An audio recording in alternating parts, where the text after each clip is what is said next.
একটি দেশের মানুষেরা নিজেদের সুরক্ষার জন্য সবচাইতে বেশি বিশ্বাস করে থাকে নিজের দেশের সেনাবাহিনীদের উপর, কারণ একমাত্র সেনাবাহিনীরাই দেশের যে কোনো কঠিন পরিস্থিতিতে নিজেদের জীবন বাজি রেখে নিজের দেশের মানুষদেরকে রক্ষা করে।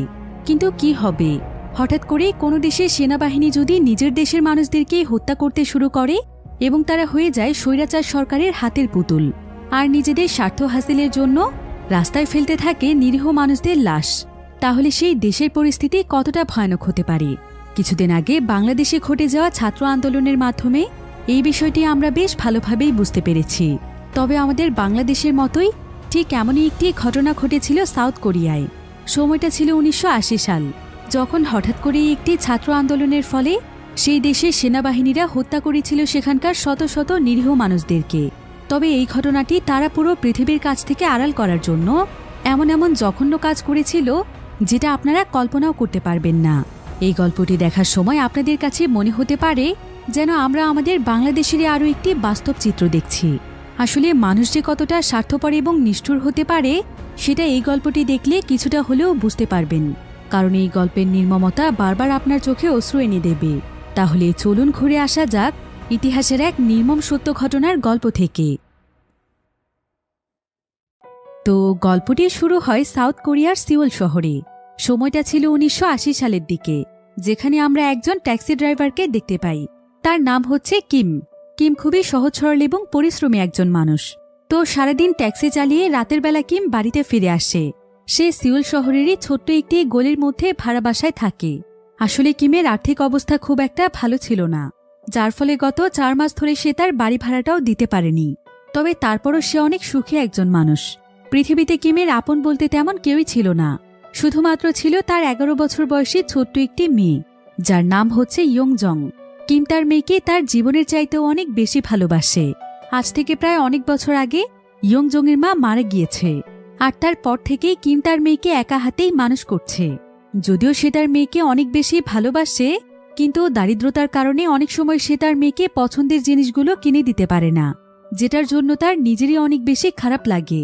তো এবার একদিন যখন কাজ শেষ করে কিম তার বাড়িতে ফিরে আসে, তখন সে তার মেয়ে ইয়ংজংয়ের কপালে একটি কাটা দাগ দেখতে পায়, যেটা দেখে সে একদম অস্থির হয়ে পড়ে। তার আর বুঝতে বাকি থাকে না যে আবারও বাসার বাড়িওয়ালির ছেলে তার মেয়ের গায়ে আঘাত করেছে। তাই কিম আজকে প্রচণ্ড রেগে যায়, আর সে দ্রুত বাড়িওয়ালির কাছে চলে যায়।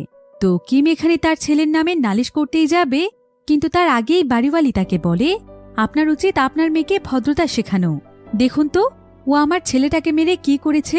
আসলে ছোট্ট মেয়েটা বাড়িতে সারাদিন একাই থাকে, ও এসব কিছু জানবে কি করে। আপনার উচিত ওকে সময় দেয়া। সে তাকে আরো বলে, গত 4 মাস ধরে আপনি আমাকে কোনো ধরনের বাড়ি ভাড়াই দেননি। আপনার কি খেয়াল আছে যে হিসেবে কত টাকা হয়ে গিয়েছে? প্রায় 1 লাখ ইয়েন। তাই দ্রুত আমার টাকাগুলো পরিশোধ করুন, তা না হলে খুব শীঘ্রই আপনাদেরকে বাড়ি ছাড়তে হবে। কিম রেডিওতে নিউজ শুনছিল, যেখানে বলা হচ্ছিল যে কিছুদিন আগেই তাদের দেশের রাষ্ট্রপতি মারা গিয়েছে, যার ফলে এখন পুরো দেশে সামরিক শাসন চালু করে দেয়া হয়েছে। অর্থাৎ এখন এই সম্পূর্ণ দেশটিকে পরিচালনা করবে দেশের সেনাবাহিনী। তাছাড়া দেশের বিভিন্ন জায়গাতে বিভিন্ন বিশৃঙ্খলা চলছে, যার ফলে দেশের পরিস্থিতি কিছুটা স্বাভাবিক করে তোলার জন্য সরকার অনির্দিষ্ট সময়ের জন্য পুরো দেশে কারফিউ জারি করেছে, যার ফলে স্কুল, কলেজ, অফিস, আদালত, মার্কেট এবং সমস্ত যানবাহন চলাচলে কড়া নিষেধাজ্ঞা জারি করা হয়েছে। কিন্তু কারফিউর কথা শুনে কিম অনেক দুশ্চিন্তায় পড়ে যায়, কারণ সে এখন এমন এক পরিস্থিতিতে রয়েছে যে একদিন ট্যাক্সি চালানো বন্ধ রাখলে তার খাবার কেনারও টাকা থাকবে না। তার উপর আবার বাড়ি ভাড়া পরিশোধের চাপ তো আছেই। অন্যদিকে আমরা জাপানের একটি প্রেস ক্লাব দেখতে পাই, যেখানে বিভিন্ন দেশের সাংবাদিকেরা সময় কাটাতে আসত। তো এখানেই আমরা পিটার নামক একজন সাংবাদিককে দেখতে পাই, যে কিনা আসলে ছিল একজন জার্মানি সাংবাদিক। তবে সে নিউজ রিপোর্টের জন্য গত 8 বছর ধরে জাপানেই রয়েছে। পিটার আসলে অনেক সৎ এবং সাহসী একজন সাংবাদিক। সে কখনোই কোনো অন্যায়কে প্রশ্রয় দেয় না এবং কাউকে কোনো ভয় না পেয়ে মানুষের সামনে সে সবসময় সত্য নিউজ তুলে ধরে। তো পিটার এখানে তার আরো কয়েকজন সাংবাদিক বন্ধুর সঙ্গে গল্প করছিল। তবে এমন সময় সে তাদের কাছ থেকে কোরিয়ার বর্তমান পরিস্থিতি সম্পর্কে জানতে পারে, যে কিভাবে পুরো কোরিয়াতে কারফিউ জারি করে দেয়া হয়েছে এবং সেখানে সামরিক শাসন চালু করে দেয়া হয়েছে। আর কোরিয়ার সরকার খুবই সাবধানতার সাথে এই পুরো বিষয়গুলো গোপন করতে চাইছে। এখন এই বিষয়টি জানতে পেরে পিটার কোরিয়াতে যাওয়ার সিদ্ধান্ত নেয় যাতে করে সে সেখানকার সমস্ত নিউজগুলো তুলে ধরতে পারে। তাই পরের দিন সকালে সে সোজা চলে যায় সাউথ কোরিয়ার সিওল শহরে। এরপর সে কোরিয়ার লি নামক একজন সাংবাদিকের সঙ্গে দেখা করতে আসে, যে কিনা তার পরিচিত ছিল। তো পিটার এখানে লিয়ের কাছে কোরিয়ার সম্পূর্ণ বিষয়গুলো জানতে চায়। লি তখন তাকে জানায় যে কোরিয়ার অবস্থা এখন খুব একটা ভালো নয়, কারণ এখানে সামরিক শাসন চালু করে দেওয়ার পর প্রতিনিয়ত বিভিন্ন এমপি, মন্ত্রী এবং নির্দোষ মানুষদেরকে গ্রেফতার করে নিয়ে যাওয়া হচ্ছে। লি এখানে আরও বলে, আমাদের দেশে গুয়াংজো নামের একটি শহর আছে, আর এখন পুরো কোরিয়ার মধ্যে সেই শহরের অবস্থা সবচাইতে বেশি খারাপ, কারণ শহরটিকে পুরো কোরিয়া থেকে একদম বিচ্ছিন্ন করে দেওয়া হয়েছে। সেখানকার মোবাইল নেটওয়ার্ক, ইন্টারনেট কানেকশন এবং তাদের সঙ্গে যোগাযোগের যত ধরনের রাস্তা রয়েছে সেই সমস্ত রাস্তাই বন্ধ করে দেওয়া হয়েছে, যার ফলে শহরটির ভেতরে কি হচ্ছে সেই ব্যাপারে কেউই জানে না। এমনকি শহরটির ভেতরে প্রবেশ করার যত ধরনের রাস্তা ছিল সেই প্রত্যেকটি রাস্তায় সেনাবাহিনীরা বন্ধ করে রেখেছে। তবে আমার কাছে খবর আছে সেখানকার পরিস্থিতি অনেক খারাপ, কারণ সেখানে নির্বিচারে মানুষকে হত্যা করা হচ্ছে। এমনকি গতরাতেও একজন নির্দোষ মানুষকে হত্যা করা হয়েছে। আর এটাই হচ্ছে আমার কাছে গুয়াংজো শহরের সর্বশেষ খবর। এরপর থেকে সেখানকার আর কোনো পরিস্থিতিই আমি জানি না। তবে এখন আমাদের দেশের প্রত্যেকটি সাংবাদিকের উপর অনেক কড়া নজর রাখা হচ্ছে, কারণ সরকার কোনোভাবেই চাইছে না যে এই সমস্ত খবরাখবর বাহিরের মানুষ জেনে যাক। আর যদি ভুল করেও কোনো কোরিয়ান সাংবাদিক এই ব্যাপারে রিপোর্ট করে, তাহলে তার অবস্থাও একদম খারাপ হয়ে যাবে। তাকেও হয়তো হত্যা অথবা গুম করে ফেলা হবে। তাই কোনো সাংবাদিকই ভয়ে কোনো কিছু লিখছে না এবং রিপোর্ট করছে না। ফলে জনগণ সেটাই দেখছে যেটা সরকার তাদেরকে দেখাতে চাইছে। এসব কথা শুনে পিটার তখন তাকে বলে, ঠিক আছে, তাহলে আমি এই সমস্ত সত্য নিউজগুলো গুয়াংজো শহর থেকে শুরু করতে চাই। তুমি শুধু এখন আমাকে গুয়াংজো শহরে পৌঁছানোর ব্যবস্থা করে দাও। এবার অন্যদিকে আমরা কিমকে দেখতে পাই। কিম তাদের ট্যাক্সি ইউনিয়নের ক্যান্টিনে বসে খাবার খাচ্ছিল আর তার একজন বন্ধুর সঙ্গে গল্প করছিল। তবে এমন সময় সেখানে একজন ট্যাক্সি ড্রাইভার তার বন্ধুকে বলে, আমাকে এখন দ্রুত খাবার শেষ করে সিওলের দিকে যেতে হবে, কারণ আমাদের দেশে একজন বিদেশি লোক এসেছে। সে গুয়াংজো শহরে যেতে চায়, তাই আমাকে দ্রুত তাকে গুয়াংজো শহরে পৌঁছে দিতে হবে। এখন তাকে গুয়াংজোতে পৌঁছে দিয়ে তারপর কাল সকালে কারফিউ দেওয়ার আগেই তাকে আবারও ফিরিয়ে আনতে হবে। আর এই কাজের জন্য সে আমাকে 1 লাখ ইয়েন দেবে। একথা শুনে লোকটি একদম চমকে যায় আর সে তাকে বলে, শুধুমাত্র এইটুকু কাজের জন্য 1 লাখ ইয়েন? লোকটি তখন তাকে বলে, আরে না না, তেমন কোনো ব্যাপার না। আসলে সেই প্যাসেঞ্জার শুধুমাত্র ইংরেজিতেই কথা বলতে পারে, তাই তার এমন একজন ড্রাইভারের প্রয়োজন ছিল যে কিনা ইংরেজি ভালো জানে। আর আমি তো আমেরিকান এম্বাসিতে অনেকদিন পর্যন্ত কাজ করেছি, তাই ইংরেজিটা আমার বেশ ভালোই জানা আছে। আর মূলত এই কারণেই আমাকে এত টাকা দিতে চেয়েছে। এখন এই সমস্ত কথা শুনতে পাই কিম, তাই সে আর সেখানে 1 সেকেন্ডও দেরি না করে নাচতে নাচতে সেখান থেকে তার গাড়ি নিয়ে বেরিয়ে যায়। আসলে সে চাইছিল ওই প্যাসেঞ্জারকে সেই পৌঁছে দেবে, কারণ যদি কোনোভাবে সে এই কাজটি করতে পারে তাহলে সে 1 লাখ ইয়েন পাবে। আর এই সময় এই টাকাটা তার জন্য অনেক বেশি জরুরি ছিল। এটা দিয়ে সে অন্তত তার বাড়ি ভাড়া শোধ করে দিতে পারবে। এটা চিন্তা করে সে দ্রুত সেখানে চলে যায়। এরপর দেখা যায় যে সেই প্যাসেঞ্জার আর কেউ নয়, বরং পিটার। আর কিম এখানে পিটারকে খুব সহজেই চিনে ফেলে, কারণ এই পুরো জায়গাটিতে শুধুমাত্র একজনই বিদেশি ছিল। তো পিটারের বন্ধু লি এখানে কিমকে বলে, তুমি সবকিছু ঠিকঠাক জানো তো যে তোমাকে কি কাজ করতে হবে? কিম তখন তাকে বলে, অবশ্যই জানি, আমাকে প্রথমে তাকে গুয়াংজোতে নিয়ে যেতে হবে। এরপর কাল সকালবেলা কারফিউ দেওয়ার পূর্বে আবারও ফিরিয়ে আনতে হবে, তাই তো? লি তখন বলে, একদম ঠিক। তো এরপর কিম সেই আসল ড্রাইভারের পৌঁছে যাওয়ার আগে সে দ্রুত পিটারকে নিয়ে রওনা হয় গুয়াংজোর উদ্দেশ্যে। তবে কিম যখন অনেকটা পথ পাড়ি দিয়ে গুয়াংজোর একদম কাছাকাছি চলে আসে, তখন সে দেখতে পায় যে সেনাবাহিনীরা গুয়াংজোর রাস্তা বন্ধ করে দিয়েছে।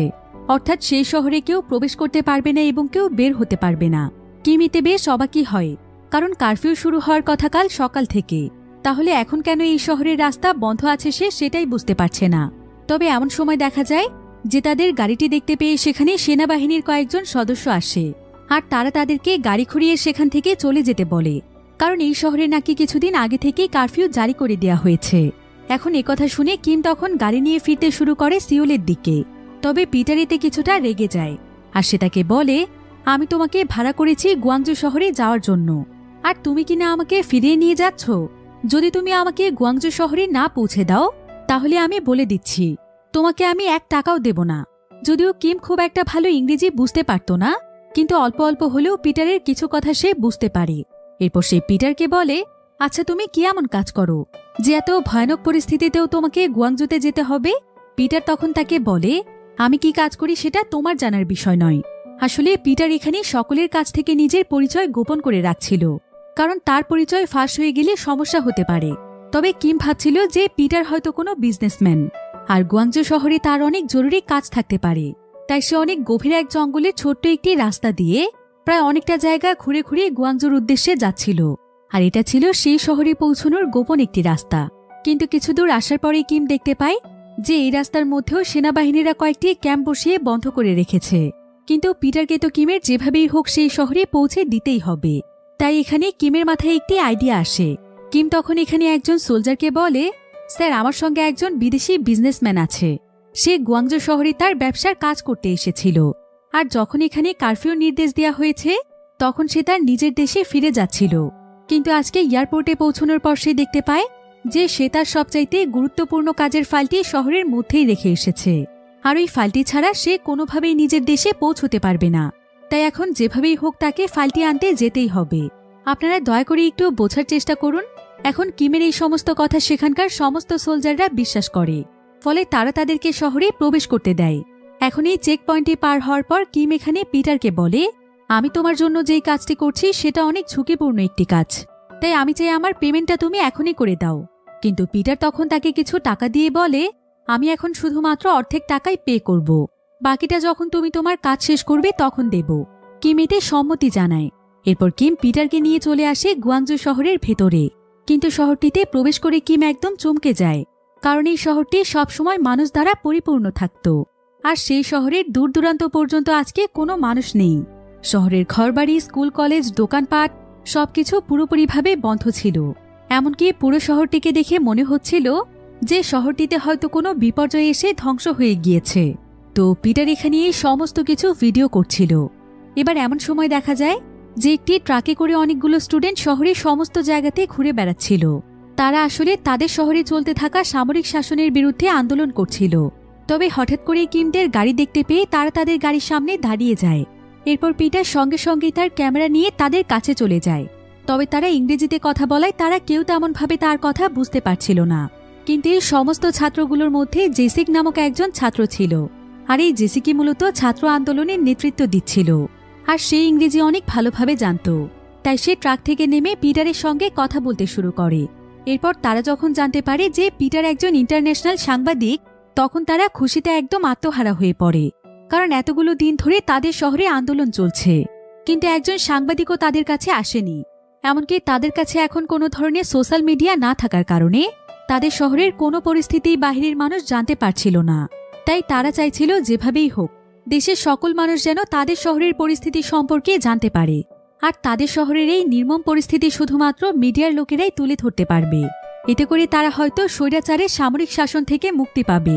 এবার পিটার এখানে তাদের কাছ থেকে জানতে পারে যে তারা সবাই মিলে শহরের হসপিটালে যাচ্ছে, কারণ তাদের শহরের দাঙ্গায় অনেক মানুষ আহত হয়েছে।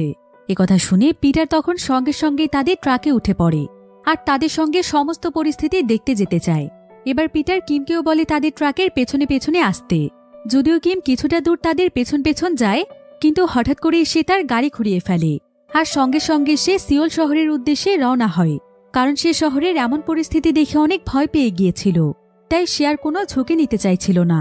তাছাড়া পিটার তাকে অলরেডি অর্ধেক ভাড়া দিয়ে দিয়েছে, যেটা এইটুকু কাজের জন্য অনেক বেশি পরিমাণ টাকা ছিল। তাই সে খুশি মনেই সেখান থেকে ফিরে যাচ্ছিল।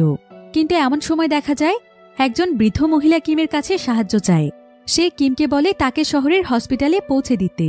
কিমও এতে রাজি হয়ে যায়। এরপর কিম মহিলাটির কাছ থেকে জানতে পারে যে 3 দিন আগে নাকি সেনাবাহিনীর একটি দল তার ছেলের উপর হামলা করেছিল এবং তারা তার ছেলের মাথা ফাটিয়ে দিয়েছিল। তবে সেদিনের পর থেকে সে এখন পর্যন্ত তার ছেলের কোনো খোঁজ পায়নি। তাই সে হসপিটালে গিয়ে একবার দেখতে চায় যে তার ছেলে সেখানে আছে কিনা। কিম তখন দ্রুত তাকে নিয়ে শহরের হসপিটালে পৌঁছে যায়, আর সেখানে গিয়ে দেখা যায় যে হসপিটালে অনেক ছাত্ররা আহত এবং রক্তাক্ত অবস্থায় পড়ে আছে। এমনকি অনেকের তো মৃত্যুও হয়েছে, আর তাদের এই অবস্থা দেশে সেনাবাহিনী করেছে। এখন এসব কিছু দেখে কিমের খুবই খারাপ লাগছিল।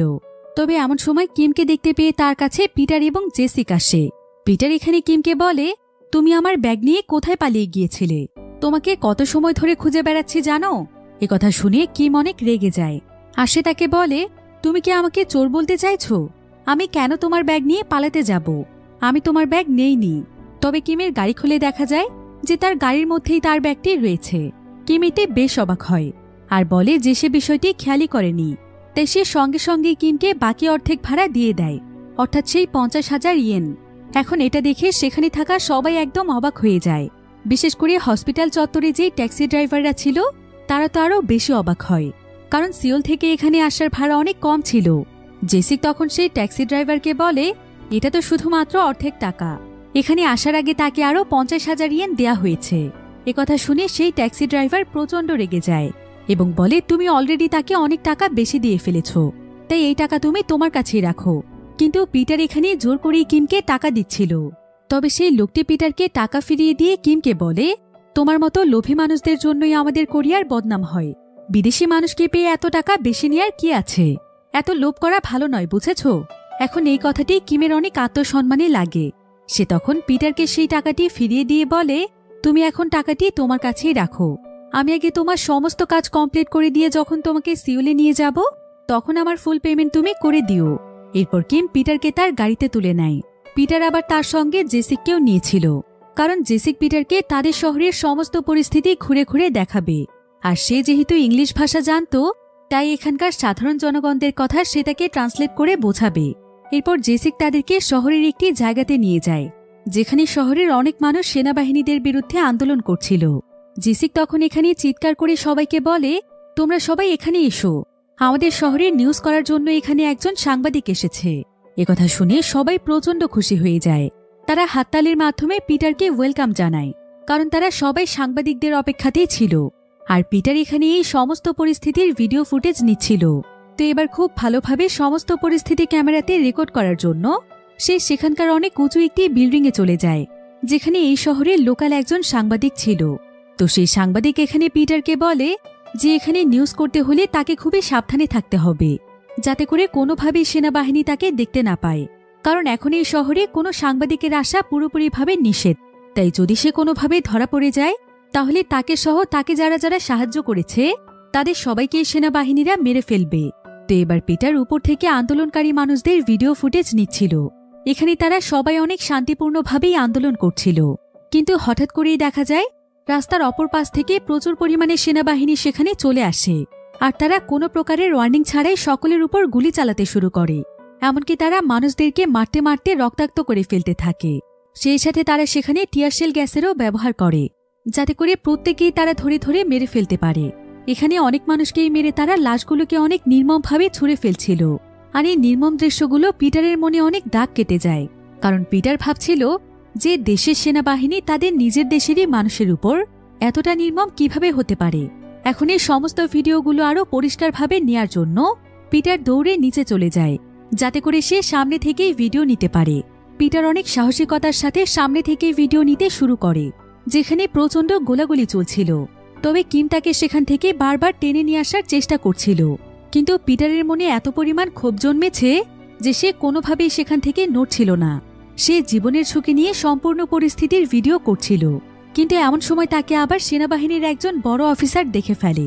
ফলে সে কয়েকজন সোলজারকে পিটারকে ধরে আনার জন্য পাঠায়। একজন সোলজার তাদের একদম কাছে চলে এসেছিল, কিন্তু ততক্ষণে কিম পিটার এবং জেসিককে নিয়ে গাড়ি স্টার্ট করে দেয়। আর তারা কোনো মতে সেখান থেকে পালিয়ে আসে। তো সেখান থেকে পালাতে পালাতেই প্রায় সন্ধে হয়ে গিয়েছিল। তখন কিম এবং পিটার ঠিক করে যে তারা জেসিককে একটি সুরক্ষিত জায়গাতে নামিয়ে দিয়ে তারা দুজন মিলে সিওল শহরের উদ্দেশ্যে রওনা হবে। কিন্তু হঠাৎ করেই কিমের ট্যাক্সি রাস্তার মাঝখানে বন্ধ হয়ে যায়। কিম অনেক চেষ্টা করার পরও ট্যাক্সিটি কিছুতেই চালু হচ্ছিল না। কিম, জেসিক এবং পিটার মিলে গাড়িটিকে ঠিক করার চেষ্টা করছিল, কিন্তু হঠাৎ করেই দেখা যায় দূর থেকে একটি গাড়ি তাদের দিকেই আসছে।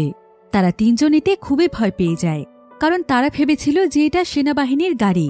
তবে গাড়িটি যখন তাদের একদম কাছে চলে আসে তখন দেখা যায় যে এটা একটি ট্যাক্সি। এরপর সেই ট্যাক্সির ভেতর থেকে সেই দুজন ব্যক্তি বেরিয়ে আসে, যাদের সঙ্গে আজকে হসপিটালে কিমের দেখা হয়েছিল। এখন কিমদের গাড়ির এই সমস্যার কথা জানতে পেরে সেই ট্যাক্সি ড্রাইভার তাদেরকে তার সঙ্গে করে একটি গ্যারেজে নিয়ে আসে। গ্যারেজের মেকানিক তখন গাড়িটিকে চেক করে জানায় যে এই গাড়িটিকে ঠিক করতে প্রায় 2 ঘন্টারও বেশি সময় লাগতে পারে। কিন্তু একথা শুনে কিম অনেক দুশ্চিন্তায় পড়ে যায়, কারণ বাড়িতে তার ছোট্ট মেয়েটি একাই আছে। আর 2 ঘন্টা পরে রওনা হলে তো তার পৌঁছতে অনেক রাত হয়ে যাবে। তাই কিম কি করবে কিছুই বুঝতে পারছিল না। কিম তখন তার মেয়ের ব্যাপারে সবাইকে বলে এবং বলে যে তাদের কারো কাছে মোবাইল আছে কিনা। সে তাদের বাড়িওয়ালিকে ফোন করে তার মেয়েকে একটু দেখে রাখতে বলবে। কিন্তু তারা সবাই এখানে তাকে জানায় যে গত 2 সপ্তাহ ধরে তাদের শহরের ইন্টারনেট এবং মোবাইল নেটওয়ার্ক বন্ধ করে দেওয়া হয়েছে, যার ফলে কোনোভাবেই এই শহর থেকে বাইরে যোগাযোগ করা সম্ভব নয়। একথা শুনে কিম খুবই দুশ্চিন্তায় পড়ে যায়। তবে এমন সময় হুয়াং নামক একজন ট্যাক্সি ড্রাইভার তাদেরকে বলে যে কিমের গাড়ি ঠিক হওয়ার আগ পর্যন্ত তার সঙ্গে তার বাড়িতে যেতে। তো হুয়াং তখন তাদের সবাইকে নিয়ে তার বাড়িতে চলে যায়। তার ওয়াইফ এখানে তাদের সবাইকে রাতের খাবার খেতে দেয়। অন্যদিকে আমরা সেই আর্মি অফিসারকে দেখতে পাই যে কিনা পিটারের সম্পর্কে সমস্ত খবর পেয়ে গিয়েছিল এবং সে গুয়াংজু শহরের নিউজ করার জন্যই সেখানে গিয়েছে। আর এই কাজটিতে তাকে সাহায্য করছে সিওলেরই একজন ট্যাক্সি ড্রাইভার।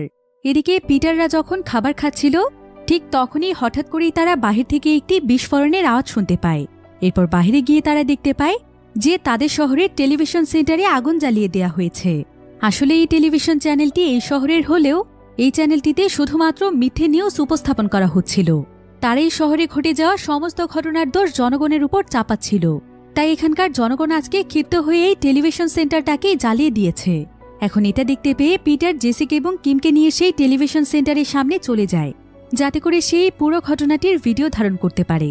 তবে এমন সময় দেখা যায় যে সেখানে প্রায় অনেকগুলো সেনাবাহিনীর গাড়ি চলে এসেছে আর তাদের মধ্যে একজন অফিসার এখানে পিটারকে ভিডিও করতে দেখে ফেলে। ফলে তারা দ্রুত পিটারের পিছু করতে শুরু করে। এতে পিটার, কিম এবং জেসিকা অনেক ভয় পেয়ে যায় আর তারা 3 জন মিলে সেখান থেকে পালিয়ে যাওয়ার চেষ্টা করে। যদিও পিটার এবং কিম কোনো মতে পালিয়ে যেতে পেরেছিল, কিন্তু শেষ পর্যন্ত জেসিকা একজন অফিসারের কাছে ধরা পড়ে যায়।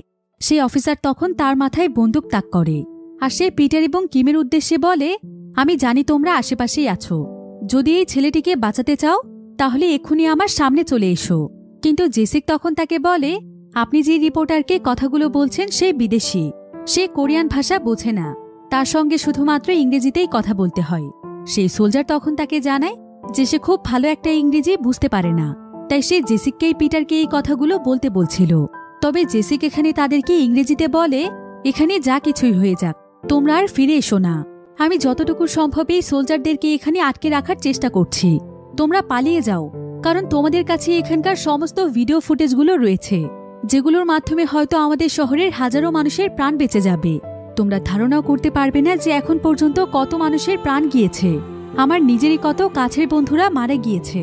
আমি জানি না যে মৃত্যুর খেলা আর কতদিন চলবে, তাই এখানে যদি আমার মৃত্যুও হয় তাও তোমরা ফিরে এসো না। আমি চাই এই ভিডিওগুলো সকলের কাছে পৌঁছে যাক এবং আমাদের শহরের মানুষেরা এই নির্মম অত্যাচার থেকে মুক্তি পাক। যদিও পিটার এবং কিম সোলজারদের সামনে যেতে চাইছিল, কিন্তু জেসিকের এই সমস্ত কথা শুনে তারা সেখান থেকে পালাতে শুরু করে। কিন্তু তারা যখন কিছুটা দূরে চলে আসে তখন তারা একটি গুলির আওয়াজ শুনতে পায়। এটা শুনে তাদের আর বুঝতে বাকি থাকে না যে সেই অফিসার হয়তো জেসিককে মেরে ফেলেছে। তবে তারপরও কেন যেন কিমের কাছে বিশ্বাসই হচ্ছিল না যে এইটুকু একটা বাচ্চা ছেলেকে অফিসার মারতে পারবে। তার উপর আবার জেসিক অনেক বুদ্ধিমান ছিল, তাই কিমের কাছে মনে হচ্ছিল যে ও কোনো না কোনোভাবে বাঁচতে পারবে। তো এবার পিটার এবং কিম দ্রুত সেই হুয়াং নামের ট্যাক্সি ড্রাইভারের বাড়িতে চলে আসে। তাদের আসলে জেসিকের কথা অনেক মনে পড়ছিল, কারণ ছেলেটা অনেক সাহসী ছিল এবং নিজেদের অধিকারের জন্য পুরো শহরের ছাত্রদেরকে সেই লিড করছিল। যদি সত্যি সত্যি তাকে মেরে ফেলা হয়েছে, এসব কথা চিন্তা করতে করতে পিটার এবং কিমের চোখে অশ্রু চলে আসে। এরপর প্রায় অনেক সময় ধরে তারা একদম চুপচাপ ছিল। কিন্তু কিছুক্ষণ পরে কিম পিটারকে তার জীবনের কিছু গল্প শোনায়। সে তাকে বলে, আমি তোমার কাছ থেকে ভাড়া বেশি চেয়েছি বলে হয়তো তুমি আমাকে লোভী ভাবতে পারো, কিন্তু আমি আসলে ততটাও খারাপ মানুষ নই। আমার আসলে এখন অনেক টাকার প্রয়োজন। তবে একটা সময় ছিল যখন আমি সৌদি আরবে লরি চালাতাম, তখন আমি প্রচুর পরিমাণে টাকা উপার্জন করেছিলাম আর সেই টাকাগুলো নিয়ে আমি কোরিয়াতে আমার মেয়ে এবং ওয়াইফকে নিয়ে থাকতে শুরু করেছিলাম। যদিও বেশ কিছুদিন আমাদের সময়গুলো ভালোই কাটছিল, কিন্তু হঠাৎ করেই একদিন আমরা জানতে পারি যে আমার ওয়াইফের অনেক বড় একটি রোগ হয়েছে। তাই তখন তার ট্রিটমেন্টের পেছনে আমি আমার সমস্ত টাকাই খরচ করে ফেলি। কিন্তু প্রায় কয়েক মাস পর জানা যায় যে তার সুস্থ হওয়ার জন্য আর কোনো চিকিৎসা নেই। আর সেই সময় আমার কাছে অল্প কিছু টাকা ছিল। তখন আমার ওয়াইফ আমাকে বলে, তুমি আর আমার পেছনে 1 টাকাও খরচ করো না, তোমার কাছে এখন যতগুলো টাকা আছে সেগুলো দিয়ে তুমি ছোটখাটো একটি ট্যাক্সি কিনে ফেলো, যেটার মাধ্যমে তুমি এবং আমাদের মেয়ে চলতে পারবে। তো আমার ওয়াইফের অনেক অনুরোধের ফলে আমি সেই ট্যাক্সিটি কিনে ফেলি। কিন্তু এর কিছুদিন পরেই সে মারা যায়। তবে আমি এতে প্রচণ্ড ভেঙে পড়েছিলাম। তাকে আমি কিছুতেই ভুলতে পারছিলাম না। তাই আমি প্রতিদিনই মদ পান করে বাড়িতে ফিরতাম। কিন্তু একদিন আমি বাড়িতে ফেরার পর দেখতে পাই যে আমার মেয়ে তার মায়ের কিছু জামা কাপড় চিপে ধরে কাঁদছে আর বলছে যে পৃথিবীতে এখন নাকি তার আপন বলতে আর কেউই নেই। কেউ নাকি তাকে তার মায়ের মতো যত্ন করে না। আমার মেয়ের এই কথাগুলো আমার হৃদয়ে একদম গেঁথে যায়।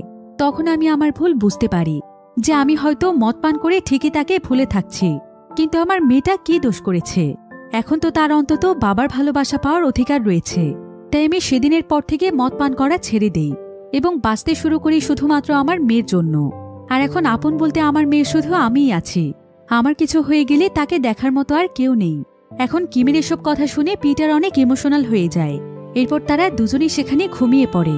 তবে ভোরবেলা দেখা যায় কিম কাউকে কোনো কিছু না বলে সেই বাড়ি থেকে বেরিয়ে যায়।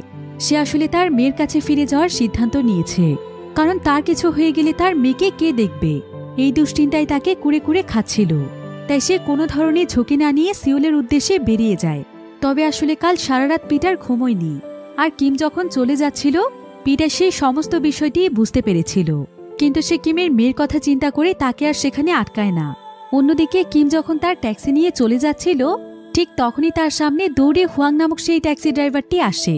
আর হুয়াং এখানে তাকে একটি নাম্বার প্লেট দেয় এবং বলে যে দ্রুত তার ট্যাক্সির আসল নাম্বার প্লেটটি চেঞ্জ করে ফেলতে, কারণ সেনাবাহিনীর সবাই জেনে গিয়েছে যে সিওলেরই একজন ট্যাক্সি ড্রাইভার পিটারকে সাহায্য করছে। আর তোমার ট্যাক্সির নাম্বার প্লেট দেখে সহজেই বোঝা যাচ্ছে যে তুমি সিওলের ট্যাক্সি ড্রাইভার, তাই নাম্বার প্লেটটি চেঞ্জ করলে তারা হয়তো বুঝতে পারবে না। এরপর সে তাকে একটি ম্যাপও দেয় যেখানে এই শহর থেকে বের হওয়ার গোপন অনেকগুলো রাস্তা ছিল। তো এবার কিম সেখান থেকে চলে যাচ্ছিল, কিন্তু এমন সময় হুয়াং তার হাতে কিছু টাকা দেয় আর বলে যে এটা তার ট্যাক্সি ভাড়া, পিটার নাকি তাকে দেওয়ার জন্য পাঠিয়েছে। কিন্তু কিম এখানে সেই টাকাটা নিতে চাইছিল না, কারণ তার যেই কাজটি কমপ্লিট করার পর টাকাটি নেয়ার কথা ছিল সেটা সে এখনো কমপ্লিট করেনি। তার উপর আবার সে পিটারকে একা ফেলেই চলে যাচ্ছে, তাই টাকাগুলো নিতে তার অনেক লজ্জা লাগছিল। কিন্তু হুয়াংয়ের অনেক জোর করার কারণে তাকে টাকাগুলো নিতে হয়। এরপর সে হুয়াংকে মন থেকে ধন্যবাদ জানিয়ে সেখান থেকে বেরিয়ে পড়ে। আর সে ম্যাপটিতে থাকা একটি গোপন রাস্তার মাধ্যমে খুব সহজেই কোনো বাধা ছাড়াই সিওলে চলে আসে এবং এখানে এসে সে প্রথমে সেই বাড়িওয়ালিকে ফোন করে আর তার মেয়ের খবর নেয় যে তার মেয়ে ঠিক আছে কিনা। এরপর সে জানায় যে সে কিছুক্ষণের মধ্যেই বাড়িতে ফিরছে। তো এবার কিমের অনেক খিদে পেয়েছিল, তাই সে সিওলের একটি হোটেলে নাস্তা করতে যায়। কিন্তু এমন সময় সে সেখানে কিছু মানুষকে গুয়াংজোর ব্যাপারে কথা বলতে শোনে। একজন লোক এখানে বলে, আমি শুনলাম যেদিন থেকে আমাদের শহরে সেনা শাসন চালু হয়েছে সেদিন থেকেই গুয়াংজো শহরের মানুষ নাকি প্রতিবাদ করছিল, কিন্তু তখন সেনাবাহিনীর সবাই তাদের উপর হামলা করে। তারা এখন পর্যন্ত অনেক নিরীহ মানুষকেই নাকি হত্যা করে ফেলেছে। এমনকি এখনও তারা সবকিছু আড়াল করে এই নির্মম হত্যাকাণ্ড চালাচ্ছে। তাছাড়া বাহিরের মানুষ যেন সেই শহর সম্পর্কে কিছু জানতে না পারে, তাই তারা সেখানকার ইন্টারনেট এবং নেটওয়ার্কও বন্ধ করে দিয়েছে। তবে আমি জানি না এই কথাগুলো কতটুকু সত্যি, কিন্তু লোকটির এসব কথা শুনে আরেকজন লোক বলে, তুমি খবর টবর দেখো না নাকি?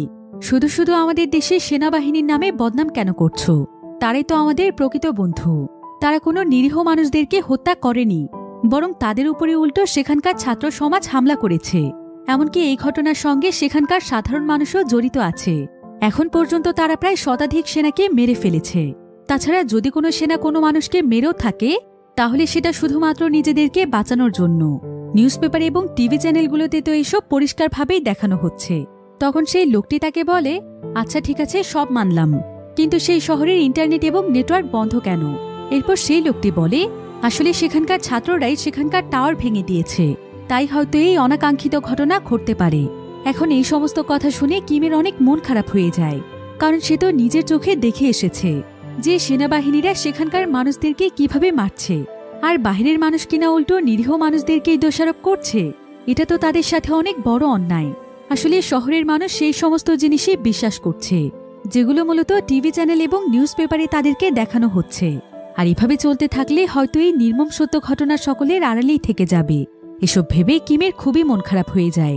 সে তখন খাবার শেষ না করেই তার বাড়ির দিকে ফিরতে শুরু করে, কিন্তু যার পথে তার চোখের সামনে বারবার সেই দৃশ্যগুলো ভেসে উঠছিল যে কিভাবে সেনাবাহিনীরা নির্মমভাবে মানুষদেরকে হত্যা করেছে এবং কতটা নির্দয়ভাবে লাশগুলোকে ছুঁড়ে ফেলেছে। যারা কিনা অধিকারের জন্য লড়াই করছে তাদের শাস্তি কি এতটা ভয়ানক হতে পারে?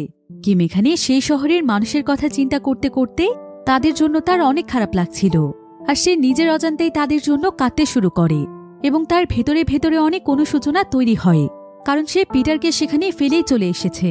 আর পিটারের কাছে সেই ভিডিও ফুটেজগুলো রয়েছে।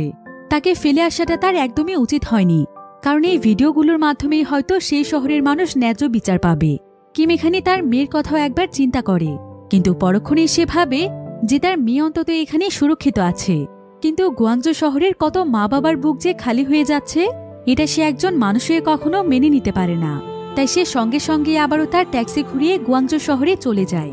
আর সেখানে হুয়াংয়ের বাড়িতে এসে সে জানতে পারে যে পিটার এবং বাকি সবাই নাকি শহরের হসপিটালে গিয়েছে। একথা শুনে কিমো তখন দ্রুত সেই হসপিটালে চলে যায়, কিন্তু সেখানে যাওয়ার পর দেখতে পায় যে পুরো হসপিটাল মৃতদেহে ভর্তি হয়ে গিয়েছে। শত শত মানুষকে সেনাবাহিনীরা গুলি করেছে, যার ফলে অনেকেই খুবই বিভৎস অবস্থায় রয়েছে। তারা মৃত্যুর সঙ্গে পাঞ্জা লড়ে যাচ্ছে। দৃশ্যটি এতটাই নির্মম ছিল যেটা কিম নিজের চোখ দিয়ে দেখে সহ্য করতে পারছিল না। এবার কিছুটা ভেতরে যাওয়ার পর কিম হুয়াং এবং পিটারকে একটি মৃত লাশের পাশে বসে কাঁদতে দেখে। তবে কিম বুঝতে পারছিল না যে এটা কার লাশ। সে তখন লাশটির কাছে গিয়ে আস্তে আস্তে লাশের উপর থেকে কাপড়টি সরায়, আর লাশটিকে দেখে তার বুকটা যেন একদম কেঁপে ওঠে, কারণ এটা ছিল জেসিক, অর্থাৎ সেদিন সত্যি সত্যি জেসিককে মেরে ফেলা হয়েছিল। এরপর হুয়াং এখানে কিমকে জানায় যে তারা জেসিককে মেরে ফেলার পর তাকে একটি ধান খেতে ফেলে রেখে গিয়েছিল, আর গতকাল রাতে তারা আরও শত শত মানুষকে হত্যা করেছে।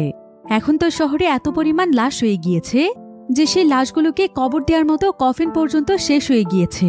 তাই যতজনকে কবর দেওয়া সম্ভব হয়েছে তাদেরকে দেয়া হয়েছে, আর বাকি লাশগুলোকে হসপিটালের মধ্যেই ফেলে রাখা হয়েছে। এবং অন্যান্য ছাত্ররা এখন নিজেই কিছু কফিন বানাতে গিয়েছে, যাতে করে এই মানুষগুলোকে অন্তত শান্তিতে একটু কবর দেয়া যায়। এরপর হুয়াং জেসিকের ব্যাপারে বলে, এই জেসিক ছেলেটা আমাদের শহরের অনেক মেধাবী একজন ছাত্র ছিল। তার অনেক স্বপ্ন ছিল যে সে একজন সিঙ্গার হবে। আর কিছুদিন আগে কোরিয়ার অনেক বড় একটি ব্যান্ড দল থেকে তার অফার এসেছিল। তার স্বপ্ন সত্যি হতে যাচ্ছে বলে সে যে কতটা খুশি ছিল, আমাদের পুরো শহর সে একদম মাতিয়ে রেখেছিল। অথচ আজকে বিনা কারণেই তাকে মরতে হয়েছে। এই ছেলেটা দেশের জন্য অনেক কিছু করেছে, সবসময় দেশকে এবং দেশের মানুষকে ভালোবেসেছে। অথচ দেখো শেষ পর্যন্ত দেশ তাকে কি দিয়েছে, একটা নির্মম মৃত্যু যন্ত্রণা। এসব কথা বলতে বলতে হুয়াং এখানে কান্নায় ভেঙে পড়ছিল। এদিকে জেসিকের মৃত্যুতে পিটারও যেন একদম পাথর হয়ে গিয়েছে, কিন্তু কিছুক্ষণের মধ্যে সে নিজেকে শক্ত করে ফেলে এবং সে পিটারের কাছে এসে বলে, আশ্চর্য ব্যাপার, তুমি তো এখানে রিপোর্ট করতে এসেছো, তাহলে কেন তুমি চুপচাপ বসে আছো? এই ধরো ক্যামেরা, এই সব কিছু রেকর্ড করো, কারণ তোমাকে এই খবরটি যেভাবেই হোক সবার কাছে পৌঁছে দিতে হবে। একটা কথা কোনোভাবেই ভুলে যেও না, তুমি যাতে এই শহরের সত্য নিউজগুলো মানুষের সামনে তুলে ধরতে পারো, সেই জন্যই কিন্তু জেসিক নিজের জীবন দিয়েছে। তাই তার জীবনের মূল্য বৃথা যেতে দিও না। এখন কিমির এসব কথা শুনে পিটার নিজেকে কিছুটা সামলে নেয়। এরপর সে আস্তে আস্তে তার ক্যামেরায় হসপিটালের সমস্ত কিছু রেকর্ড করতে থাকে। মানুষের চিৎকার এবং আহাজারিতে চারিপাশটা একদম ভারী হয়ে গিয়েছে, আর এখানে এত পরিমাণ লাশ পড়ে আছে যে পিটার এর আগে কোনোদিনও এত লাশ একসঙ্গে দেখেনি। তবে এমন সময় সেখানে আরও কয়েকজন ট্যাক্সি ড্রাইভাররা চলে আসে। তো তাদের মধ্যে একজন এখানে হুয়াংকে বলে যে কাল রাতের বেলা সেনাবাহিনীরা বহু মানুষকে মেরে ফেলেছে, আর এই ঘটনার প্রতিবাদে শহরের সমস্ত মানুষেরা মিলে একটি নির্দিষ্ট জায়গাতে জড়ো হয়ে শান্তিপূর্ণভাবে জাতীয় সঙ্গীত গাইছিল। কিন্তু এমন সময় সেখানে অস্ত্র নিয়ে শত শত সৈনিক চলে আসে, আর তারা এই সমস্ত নিরীহ মানুষদের উপর নির্বিচারে গুলি চালাতে থাকে। এতে করে সেখানে প্রচুর পরিমাণে মানুষ মারা যায়। এখন রাস্তায় তাদের লাশ পড়ে আছে এবং বহু মানুষ এখনো আহত অবস্থায় পড়ে আছে। এসব কথা শুনে হুয়াং তখন বলে, আমাদের এখন আর বসে থাকার সময় নেই, দ্রুত সেখানে গিয়ে আহতদেরকে সাহায্য করতে হবে। এরপর তারা সবাই মিলে দ্রুত সেই জায়গাটিতে চলে যায়, আর সেখানে গিয়ে তারা দেখতে পায় যে সেখানকার সম্পূর্ণ রাস্তাগুলো মানুষের রক্ত দিয়েই ভরে গিয়েছে। এমনকি যেদিকেই চোখ যাচ্ছে সেদিকেই শুধু লাশ পড়ে আছে। অনেকে আবার আহত অবস্থায় তীব্র যন্ত্রণায় চিৎকার করছিল। অনেক মানুষ তা আবার নিজে আহত হলেও সে তার বন্ধুদেরকে হসপিটালে নিয়ে যাওয়ার চেষ্টা করছে। তার উপর আবার এখনও যারা সামনের দিকে রয়েছে তাদের উপরও অনবরত গুলি চালানো হচ্ছিল। তবে এত নির্মম দৃশ্য সে যেন আর সহ্য করতে পারছিল না। এবার কিছুক্ষণ পর দেখা যায় যে সেখানে যতগুলো সাধারণ মানুষ ছিল সেনাবাহিনীদের কাছে আত্মসমর্পণ করতে চাইছিল, কারণ সাদা পতাকার মানে হচ্ছে শান্তির প্রতীক। কিন্তু যারা এই কাজটি করার জন্য সামনে আসে তাদেরকেও সৈনিকরা গুলি করে মারতে থাকে। দেখতে দেখতে সেখানে লাশের যেন মিছিল তৈরি হয়ে যায়। চারিদিকে চিৎকার, কান্না, আহাজারি এবং গুলির শব্দ। সবকিছু মিলিয়ে খুবই ভয়ঙ্কর একটি অবস্থা। সেখানে যেন মানুষের মৃত্যুর প্রতিযোগিতা চলছিল। এখন তাদের মধ্যে কিছু মানুষ এখানে পিটারকে বারবার বলছিল, তোমার কাছে এখানকার সমস্ত ভিডিও রয়েছে, তুমি এখানে আর থেকো না, যেভাবেই হোক এখান থেকে বেরিয়ে এই খবরগুলো প্রচার করো, তা না হলে আমরা বাকি যারা বেঁচে আছি তারাও মারা যাব। তুমি এখন পারো আমাদের শহরের বাকি মানুষদের জীবন বাঁচাতে। এসব কথা শুনে কিম এবং পিটার তখন বেরিয়ে যাওয়ার সিদ্ধান্ত নেয়। কিম তখন তার গাড়িতে করে পিটারকে নিয়ে রওনা হয় সিওলের উদ্দেশ্যে। তবে ততক্ষণে তাদেরকে সেই আর্মি অফিসার দেখে ফেলেছিল, যার ফলে সে তার কয়েকটি সেনাবাহিনীর ইউনিট নিয়ে পিটার এবং কিমের পিছু করতে শুরু করে এবং আর্মি অফিসার এখানে সমস্ত জায়গাতে অর্ডার দিয়ে দেয় যাতে করে গুয়াংজো শহরের প্রত্যেকটি রাস্তায় বন্ধ করে দেয়া হয়। এদিকে কিম এবং পিটার যখন সেই রাস্তাটিতে আসে, যেই গোপন রাস্তা দিয়ে সে আজকে সকালেও এখানে এসেছিল, সেই রাস্তাটিও এখন আর্মিরা বন্ধ করে দিয়েছে। কিম এতে প্রথমে বেশ ভয় পেয়ে যায়, কিন্তু এরপর সে তার মনে সাহস জুগিয়ে চলে যায় আর্মিদের সামনে। আর এখানে সে তার সেই পুরনো বুদ্ধিটাকেই কাজে লাগায়। সে এখানে আর্মিদেরকে জানায় যে পিটার একজন আমেরিকান ব্যবসায়ী, সে গুয়াংজোতে একটি ব্যবসার কাজে এসেছিল আর কারফিউর কারণে সে ফিরে যাচ্ছিল, কিন্তু সে ভুল করে সেই শহরের মধ্যে তার একটি গুরুত্বপূর্ণ কাগজ ফেলে গিয়েছিল আর এখন সে ফিরে যাওয়ার জন্য এয়ারপোর্টের দিকেই যাচ্ছে। তো এসব কথা শুনে একজন আর্মি তখন তাদের গাড়িটি চেক করতে শুরু করে। তবে সে যখন গাড়িটির ডিকির মধ্যে চেক করছিল, তখন সে সেখানে কিমের গাড়ির আসল নাম্বার প্লেটটি দেখতে পায়, যেটা এখানে আসার আগেই হুয়াং পরিবর্তন করে দিয়েছিল, যাতে করে আর্মিরা বুঝতে না পারে যে এটা সিওলের গাড়ি। কিন্তু এই আর্মি এখানে খুব ভালোভাবেই বুঝে যায় যে এটাই তাহলে হচ্ছে সিওলের সেই গাড়িটি, যেটাকে ধরার জন্য তাদেরকে উপর থেকে নির্দেশ দেওয়া হয়েছে। তবে এই আর্মি এখানে কিছু একটা চিন্তা করে। এরপর সে তার সঙ্গীদেরকে বলে, এদেরকে ছেড়ে দাও, এদের গাড়িতে তেমন কিছুই নেই। কিম এতে একদম অবাক হয়ে যায়, কারণ সেও দেখেছে যে এই আর্মির নাম্বার প্লেটটি দেখতে পেয়েছে। তবে তারপরও সে এখানে তাদেরকে কিছুই বলেনি। আসলে কোনো না কোনোভাবে এই আর্মি হয়তো বুঝতে পেরেছে যে গুয়াংজো শহরে যা কিছু হচ্ছে সেগুলো অন্যায়, তাই সে নিজে একজন আর্মি হলেও সে হয়তো সেই মানুষদের পাশেই আছে। তবে কিমের এখানে গাড়িটি ছাড়ার আগে আর্মিদের কাছে একটি ফোন আসে, যেখানে তাদেরকে জানানো হয় যে কোনো বিদেশি থাকলে কোনো গাড়িকেই যেন যেতে দেয়া না হয়। আর এই কথাটি শুনতে পায় কিম। তবে কিম তখন ফুল স্পিডে তার গাড়িটি স্টার্ট করে দেয় এবং কোনো মতে সে সেই আর্মিদের হাত থেকে পালিয়ে আসে।